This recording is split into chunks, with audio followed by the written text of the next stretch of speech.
Rita Gonzales. The reason I say that is there are 250 Rita Gonzaleses in the Southern California area.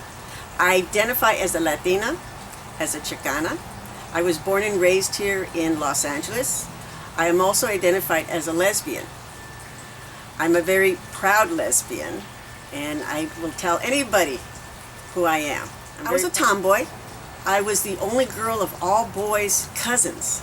I was the first girl of all the cousins, and I was a little tomboy. You know, my mother tried to dress me up, but it's not something I wanted to do. I'm not saying that identified me as a boy, but I was just tomboyish.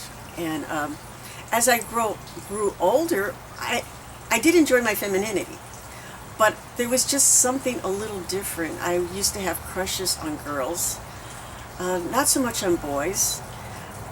All my girlfriends started having boyfriends, and they were interested in boys, and they talk about getting married and having a family, and I never really had that ambition to get married.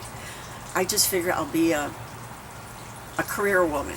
Just didn't quite know what my career was going to be yet. My mother actually outed me, and a lot of people asked me about that. I had a crush on somebody.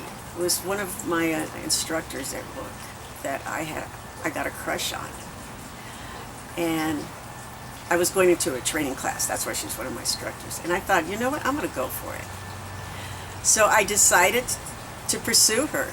And at first she was a little hesitant about it, but then I wore it out.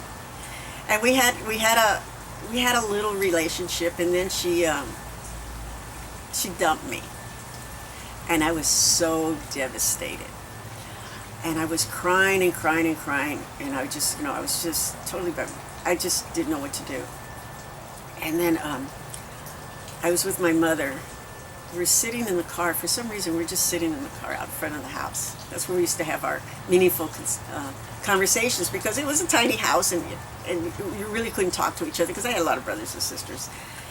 And she told me, I know what your problem is. You've always been different than the others. I knew it as a small child, but you prefer women over men. I met Arturo Olives and Laura Esquivel at the center, and they were going to some event. It was a dress-up event. I go, gay and lesbians dress up? I mean, I was very naive, and I thought, okay, I mean, we look nice at the bars, but they like really dress up and go to dinners. And so she invited me to this dinner. She had an extra ticket. And I went to this dinner, and it was at the Beverly Hilton. And it's like, I saw all these people there, and I don't even remember what the event was. And it was like, it was just, it opened up a world to me. I never knew that gay and lesbians were political. I just thought my whole life was just going to be going to bars and having a good time, and we just went there. So I got involved in GLLU. And I met the best people in the world.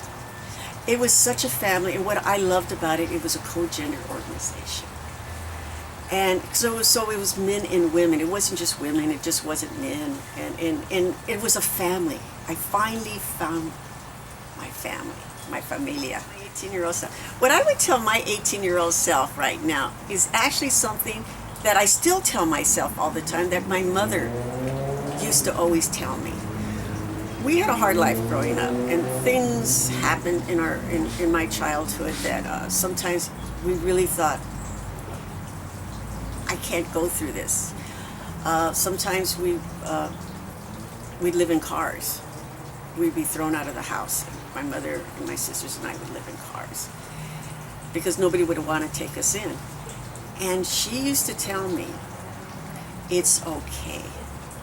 It feels really bad right now, but tomorrow it's going to be okay.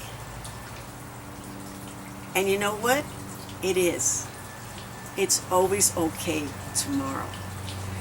Because after you realize where you're at, you make a plan.